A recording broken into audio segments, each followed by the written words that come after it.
గ్రంథము 5వ అధ్యాయము. యెహోవా, నా మాటలు చెవినిబెట్టుము, నా ధ్యానము మీద లక్ష్యముంచుము. నా రాజా, నా దేవా, నా ఆర్తధ్వని ఆలకించుము. నిన్నే ప్రార్థించుచున్నాను.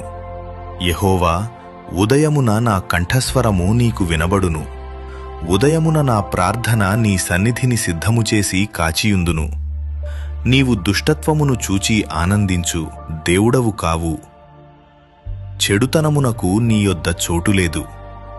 డాంబికులు నీ సన్నిధిని నిలువలేరు. పాపము చేయువారందరూ నీకసహ్యులు. అబద్ధమాడువారిని నీవు నశింపచేయుదువు. కపటము చూపి నరహత్య జరిగించువారు యెహోవాకు అసహ్యులు. నేనైతే నీ కృపాతిశయమును బట్టి నీ మందిరములో ప్రవేశించెదను. నీ ఎడల భయభక్తులు కలిగి నీ పరిశుద్ధాలయము దిక్కుచూచి నమస్కరించెదను. యెహోవా, నా కొరకు పొంచియున్న వారిని బట్టి నీ నీత్యానుసారముగా నన్ను నడిపింపుము. నీ మార్గమును నాకు స్పష్టముగా కనుపరచుము. వారి నోట యథార్థత లేదు.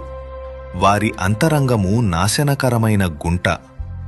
వారి కంఠము తెరిచిన సమాధి. వారు నాలుకతో ఇచ్చకములాడుదురు. దేవా, వారు నీమీద తిరుగబడియున్నారు.